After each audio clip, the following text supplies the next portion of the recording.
வணக்கம், இது crime time. நான் பாலவேல் சக்கரவர்த்தி. அகமதாபாத் விமான விபத்திற்கான காரணம் தற்போது வரை தெரிய வராத நிலையில் அதன் கருப்பு பெட்டி மீட்கப்பட்டுள்ளது. கருப்பு பெட்டி விபத்திற்கான காரணத்தை கண்டுபிடிக்க எவ்வாறு உதவுகிறது, அதன் வடிவமைப்பு குறித்து விளக்குகிறது இந்த தொகுப்பு.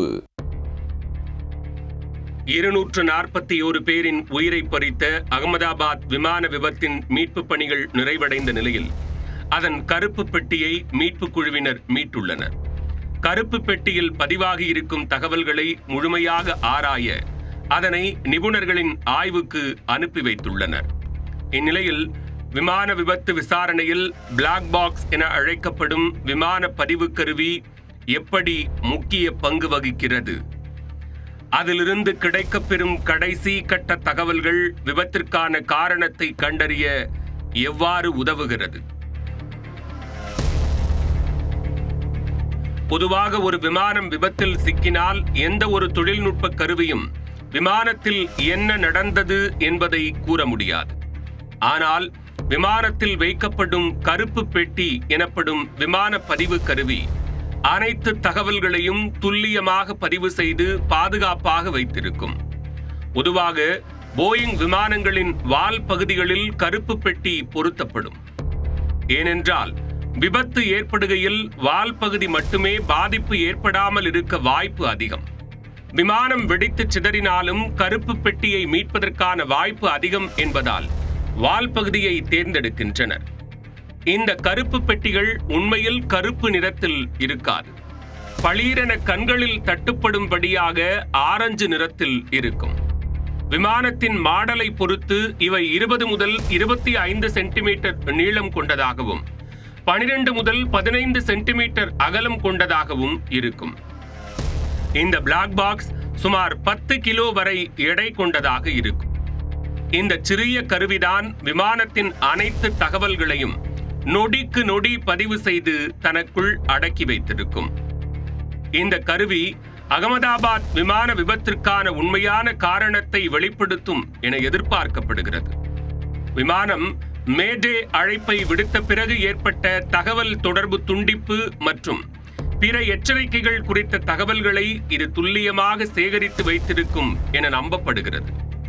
இந்த கருவி 1950களின் முற்பகுதியில் ஆஸ்திரேலிய விஞ்ஞானி டேவிட் ரொனால்ட் டீமே வாரன் என்பவரால் கண்டுபிடிக்கப்பட்டது.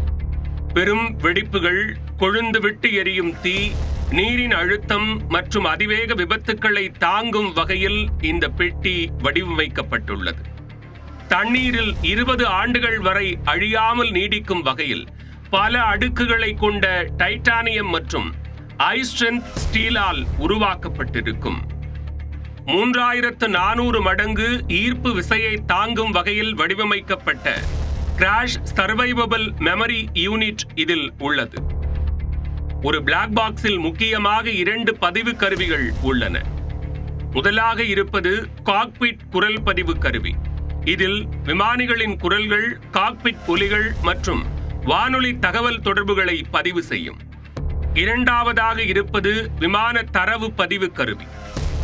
இது விமானம் எந்த உயரத்தில் பறக்கிறது, அதன் வேகம், உயரம், விமானம் சென்ற பாதை, ஆட்டோ பைலட் நிலை போன்ற 80க்கும் மேற்பட்ட பல்வேறு வகையான தகவல்களை பதிவு செய்யும். ஒரு விமானம் விபத்திற்குள்ளான பின்னர் அதன் காரணங்களை கண்டுபிடிப்பதில் இந்த பிளாக் பாக்ஸில் உள்ள 2 கருவிகளும் முக்கிய பங்கு வகிக்கும்.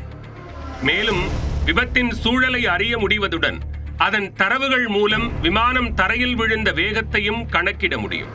விபத்துக்கு 25 மணி நேரம் முன்னால் உள்ள தரவுகள் வரை இதன் மூலம் பெற்றுக்கொள்ள முடியும். விமானத்தின் அமைப்பில், செயல்பாட்டில் உள்ள பிரச்சனைகளை கண்டறியவும் இது உதவும். விமானிகளின் உரையாடல்கள், விமான கட்டுப்பாட்டு மையத்துடனான தொடர்புகள் மற்றும் சுற்றுப்புற சத்தங்களையும் இதன் மூலம் அறிந்து கொள்ள முடியும். விபத்து குறித்து பெரும்பாலான முடிவுகளை அறிய இந்த குரல் பதிவுகள் உதவும். ஒரு விபத்திலிருந்து மீட்கப்படும் கருப்பு பெட்டியை அதற்கென இருக்கும் ஆய்வுக்கூடத்தில் சிறப்பு அதிகாரிகளை வைத்து மட்டுமே பரிசோதனை செய்ய முடியும். இதற்கு 10 முதல் 15 நாட்கள் வரை ஆகும் என கூறப்படுகிறது. இதன் மூலம் அடுத்த சில நாட்களில் அகமதாபாத் விமான விபத்திற்கான காரணத்தை துல்லியமாக அறிய முடியும் என நம்பப்படுகிறது.